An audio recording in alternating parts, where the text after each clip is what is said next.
Hello बच्चों, we were talking about different types of food groups and beta we have discussed wheat, rice, pulses, maize and millets. And today we are going to discuss food groups other than grains like sugar cane. गन्ने की बात करेंगे हम, ठीक है ना। आपका जो गन्ना है हम ये देखेंगे बेटा इसकी क्लाइमेट कंडीशंस की किन परिस्थितियों या कौन सी जलवायु परिस्थितियों के अंदर गन्ना लगाया जाता है। ठीक, देखिए पहला आपका हो गया शुगर केन का हम क्लाइमेट। फर्स्ट ऑफ ऑल बेटा आपका ये ट्रॉपिकल और सब ट्रॉपिकल प्लांट है, ट्रॉपिकल एंड सब ट्रॉपिकल, मतलब उष्ण और उपोष्ण कटिबंधीय क्षेत्रों के अंदर ये आपका लगाया जाता है, ठीक है ना। It is grown in tropical and सब ट्रॉपिकल एरियाज। ठीक, फिर देखिए क्लाइमेट कंडीशन यहाँ हमें देखते हैं कि किस प्रकार की जलवायु किसमें आवश्यकता होती है। तो hot and humid climate conditions are required to grow sugar cane. ठीक, हॉट हो गया बेटा आपकी उष्ण मतलब गर्म, ठीक है ना। ह्यूमिड हो गया आपका आर्द्र। उष्ण और आर्द्र जलवायु के अंदर ये लगाया जाता है जिसके अंदर आपका टेम्परेचर है 21 डिग्री सेल्सियस टू बेटा 27 डिग्री सेल्सियस जरूरत होती है। मतलब 21 डिग्री सेल्सियस से और 27 डिग्री सेल्सियस तक टेम्परेचर है वो आपको इसमें चाहिए। फिर बात करते हैं इसकी बारिश की, तो रेनफॉल जो है वो 75 सेंटीमीटर टू 100 सेंटीमीटर रेनफॉल होनी चाहिए उस एरिया में टू ग्रो शुगर केन। और बेटा जिन क्षेत्रों में इतनी बारिश नहीं होती गन्ना नहीं लगाएंगे, हैं लगाएंगे, लेकिन हमें क्या चाहिएगा, इरिगेशन फैसिलिटीज चाहिए ना, सिंचाई की सुविधाएं हैं तो हम लगा सकते हैं। तो वहाँ पर आपको क्या शुगर केन प्रोडक्शन के लिए हमें क्या चाहिए, वी रिक्वायर्ड इरिगेशन फैसिलिटीज, ठीक है। अगर ये नहीं है तो मतलब जहाँ इतनी वार्षिक वर्षा नहीं है वहाँ पर सिंचाई की सुविधाएं चाहिए। Okay, come to the next, soil हो गया आपका मिट्टी। बेटा हिंदी मीडियम वाले स्टूडेंट्स जो है मैं बोल देती हूँ, थोड़ा ध्यान दे लीजिए। रेनफॉल हो जाएगा वर्षा, okay, is it clear. Climate हो जाएगा बेटा जलवायु। Okay, come to the point. हम बात कर रहे थे किसकी, मृदा की या फिर सोइल की। वैसे तो हर प्रकार की मृदा में उगाया जाता है, मतलब हम ये कह सकते हैं कि it is grown in variety of soils, विभिन्न प्रकार की मृदाओं में लगाया जाता है। फिर भी हम अच्छी जो मानते हैं बेटा बेस्ट वो होती है एलोवेट सोइल। किसके लिए, शुगर केन ग्रोइंग के लिए ना। एलोवेट हो जाती है बेटा आपकी जलोढ़ मृदा। ओके, नेक्स्ट देखिए, अब बात करते हैं श्रम की, क्योंकि बिना मनुष्य की मेहनत के तो कुछ भी काम नहीं होता है ना। तो यहाँ पर हमारा जो श्रम है वो मेन है, ठीक है ना, आपका जो वर्क है वो। तो यहाँ पर आपकी ये लेबर इंटेंसिव फार्मिंग है जिसके अंदर सोइंग से और बेटा हार्वेस्टिंग तक, मतलब बोने से लेकर और बेटा काटने तक, ठीक है ना, किसकी जरूरत होती है, मानव श्रम की, मतलब मैनुअल लेबर। मशीनों का काम नहीं है, मतलब आपको खुद को मेहनत करनी है खेत में, है ना, आपको उसके साथ जुड़ना है। इसलिए बहुत ज़्यादा मैनुअल लेबर की इसके अंदर ज़रूरत होती है स्टार्टिंग से लेकर और लास्ट तक। ठीक, अब हमें देखना है कि कौन कौन से स्टेट्स हैं जहाँ पर आपका शुगर केन है वो लगाया जाता है, means sugar cane growing states. ठीक, और उसके साथ साथ हमें ये भी देखना है कि इसके जो प्रोडक्ट्स हैं या क्या क्या आपका शुगर केन से बनता है। मेन आपका sugar cane as a raw material use किया जाता है, किसमें बेटा, शुगर मिल में ना, चीनी के कारखानों में। ध्यान है बेटे। अब बात करें तो हम किसकी, गन्ने की बात करें ना। तो शुगर केन जो है हमने बात की थी hot and humid climate condition सब वो इसके लिए चाहिए, वो एरिया जहाँ पर उष्ण और आर्द्र जलवायु होती है। ठीक, शुगर केन प्रोडक्शन में इंडिया जो है वो बेटा सेकंड प्लेस रखता है, second place after Brazil. Brazil पता होगा बच्चे कहाँ है, साउथ अमेरिका का, ठीक है ना, बड़ा देश। ठीक, देखिए ये हो गया आपका दूसरा स्थान ब्राज़ील के बाद में किसका, भारत का। अब हम बात करते हैं मेन सोर्स, मतलब शुगर केन जो है वो मेन सोर्स है आपका बेटा, एक तो शुगर का, ठीक, चीनी, फिर आपका गुड़ जिसे आप जैगरी कहते हैं,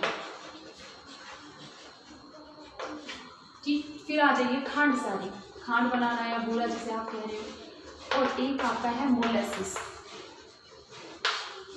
ठीक, कुछ के नाम आपने इसके अंदर सुने भी होंगे, ठीक है ना, जैसे आपका शुगर हो गया, ठीक है, ये जैगरी होता है, चीनी, गुड़ आपको पता है, गुड़ को ही हम जैगरी बोलते हैं। प्योरेस्ट फॉर्म आपकी यही होती है, शुद्धतम रूप। बहुत सारे लोग जो हैं, क्योंकि आपने सुना होगा चीनी जो है वो मीठा जो है स्लो पॉइजन है, ठीक है, इसलिए लोग जो है वो अब धीरे धीरे प्राथमिकता दे रहे हैं यहाँ पर भी। अगर वो छोड़ सकते हैं तो या तो वो हनी का इस्तेमाल करते हैं, शहद का, ठीक है ना, मधु का इस्तेमाल करते हैं उन चीज़ों के अंदर जहाँ पर मीठा चाहिए, या फिर किसका, गुड़ का।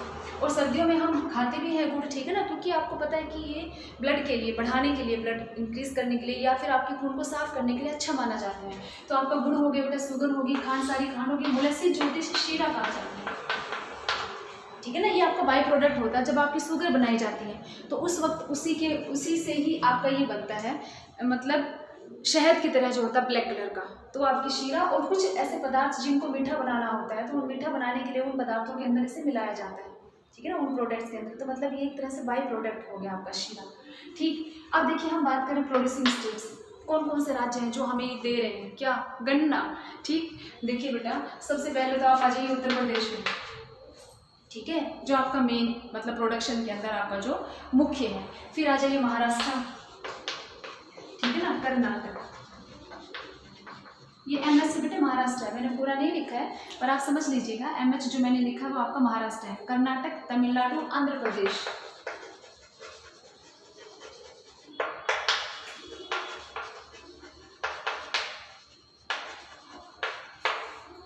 ठीक है, उत्तर प्रदेश, महाराष्ट्र, कर्नाटक, तमिलनाडु, आंध्र प्रदेश, उसके बाद और लिख लीजिए बेटा तेलंगाना, बिहार, पंजाब और हरियाणा, तेलंगाना, बिहार, पंजाब एंड इतना चल जाएगा, हरियाणा समझ जाएंगे ना, हाँ समझदार है मेरे बेटा ना, ठीक बेटा। ये आपके क्या हो गए, शुगर केन प्रोड्यूसिंग स्टेट्स हो गई। मतलब बेटा कम टू द नेक्स्ट, ठीक है ना। अब हम बात करते हैं दूसरी ऑयल सीड्स, तिलहन फसलें जो आपकी हैं, ठीक।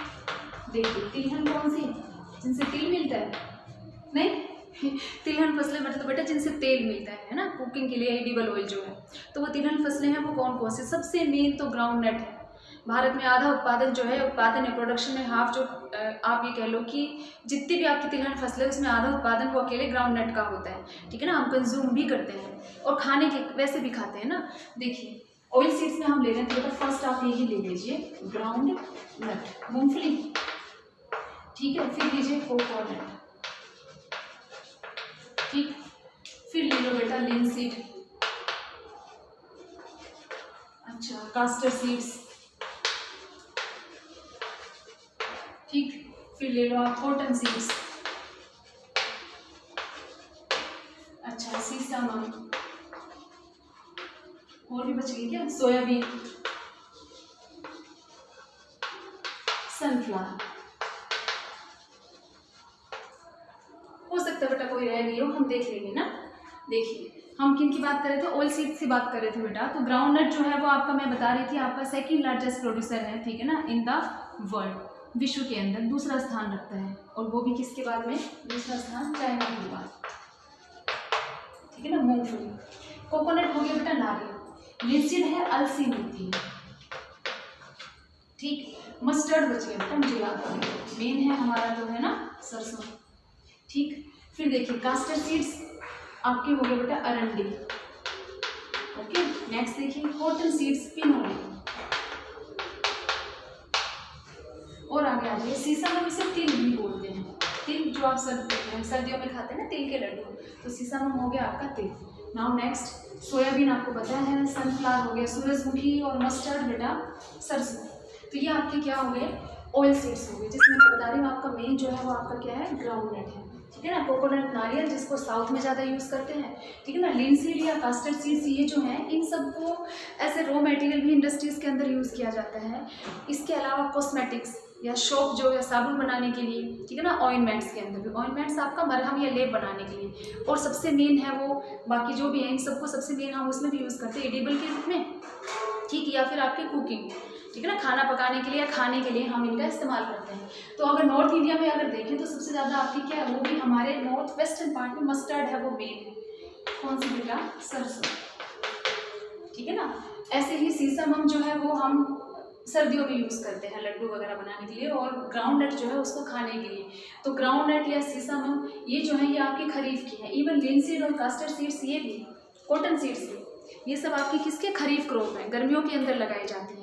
ऐसे ही आपका जो सीसम है ये भी हम गर्मियों में लगाते हैं, परंतु साउदर्न जो पार्ट है मतलब दक्षिण भारत जो है उसमें आपकी तिल जो है वो बेटा आपके रबी सीजन की मतलब सर्दियों में लगाए जाते हैं, ठीक है ना। मैंने बताया था क्रॉप्स डिपेंड करती हैं सीजन टू सीजन पर, चलिए बेटा, बहुत थके होंगे आप लगा लगा के विभिन्न प्रकार की फसलें हैं ना, तो आपको एनर्जेटिक करते हैं। हालांकि बच्चों को चाय नहीं पीनी चाहिए, पर घर में आदत होती है आपके दादी की या मम्मी की, उनकी, क्योंकि हम जब बात कर रहे हैं नेक्स्ट टी की, तो टी में एक थिन एक तत्व होता है, ठीक है ना, जिसको पीने से हम कुछ समय के लिए एनर्जेटिक फील करते हैं, मतलब एक नई स्फूर्ति या ऊर्जा का अनुभव करते हैं।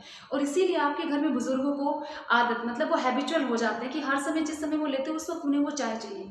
ठीक, तो आपका टी और आपका कॉफ़ी दोनों जो है बेटा वो बेवरेज क्रॉप्स के अंदर आती है, पेय पदार्थ या पेय फसलों के अंदर आती है, ठीक है ना, ये आपको ध्यान रखना है। और प्लांटेशन क्रॉप्स भी हैं, ठीक है ना, आपकी मतलब रोपण फसलों के अंदर भी आती है।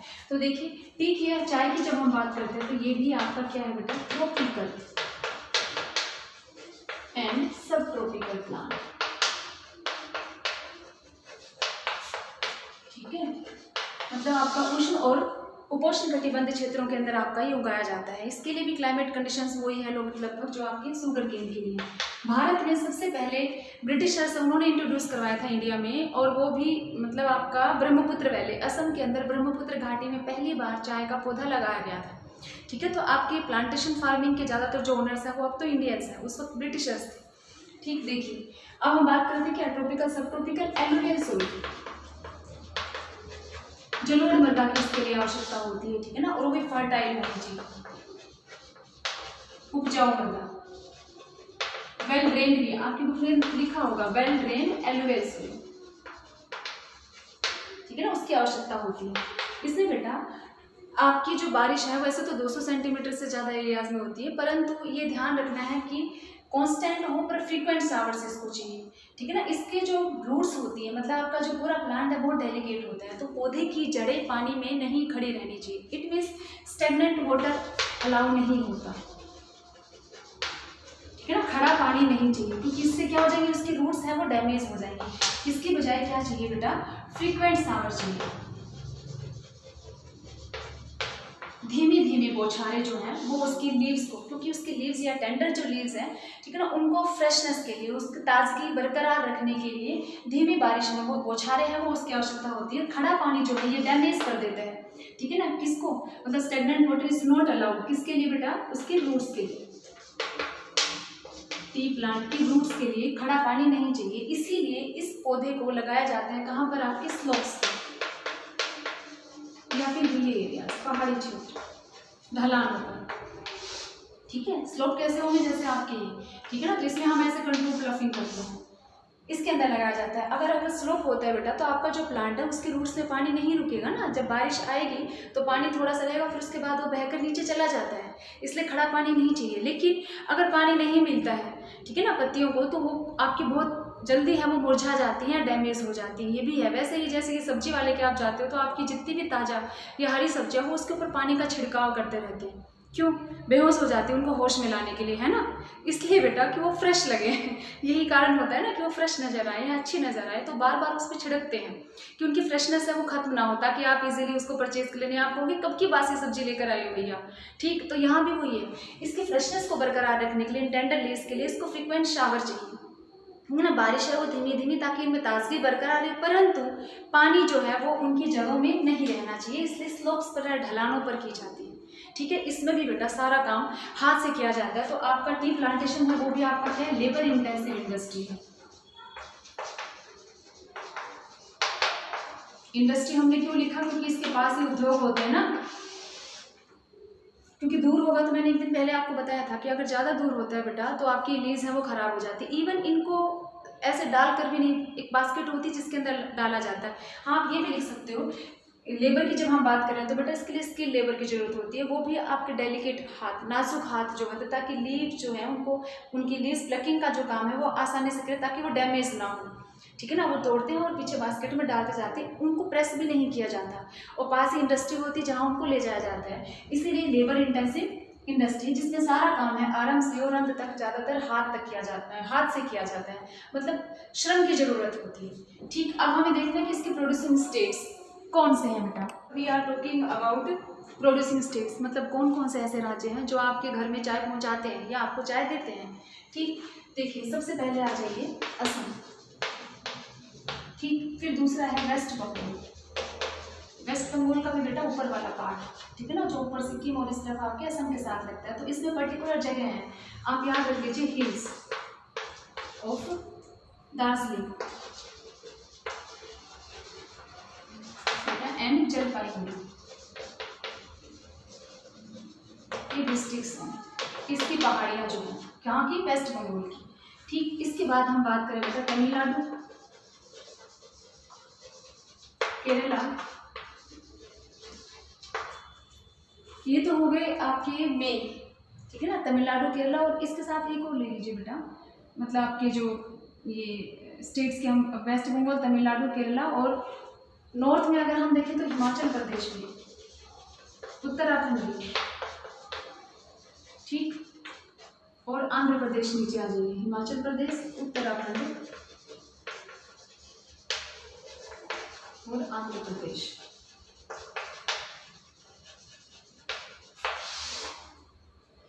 ये बेटा आपके टी प्रोड्यूसिंग स्टेट्स होंगे जिनके अंदर आपकी चाय है वो लगाई जाती है। एक भूल गए बेटा हम, आपका जो असम है, असम के साथ और है देखो मेघालय भी है,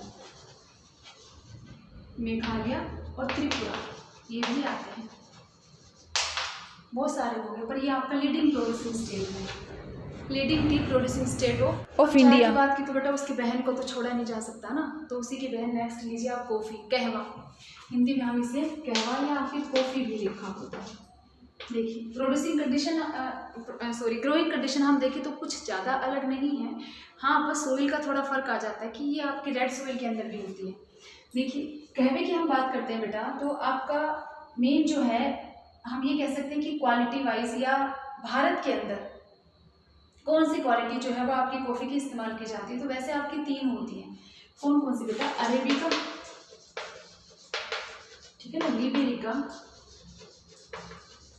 और रोबस्ता, ये 3 कॉफ़ी की क्वालिटी होती है। ठीक, इसमें से सबसे बढ़िया जो बेस्ट क्वालिटी है वो आपकी अरेबिका होती है, जो कि यमन से लाई गई थी भारत में। बेस्ट क्वालिटी कॉफ़ी की आपकी अरेबिका ही है और इसे यमन से भारत में लाया गया था, ठीक है, और भारत में आपकी जो अरेबिका है यही उगाई जाती है।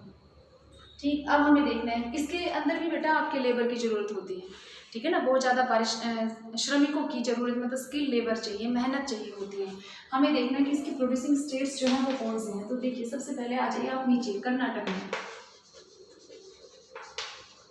ठीक है ना, कर्नाटक में आपकी है बाबा बुदान हिल्स, ये कॉफ़ी के लिए जानी जाती है। ठीक, इसी में आप एक को ले सकते हो नीलगिरी हिल्स, बाबा बुदान पहाड़ियाँ, हिल्स है वो हिल्स भी लिखा होता है और आप उसको पहाड़ियाँ भी लिख सकते हो, तो आपकी होगी बेटा बाबा बुदान पहाड़ियाँ, ठीक है ना, और आपकी नीलगिरी हिल्स कर्नाटक की। इसके अलावा देखिए हम केरला भी ले, आपका मतलब कर्नाटक के अलावा आपका केरला और बेटा तमिलनाडु भी है।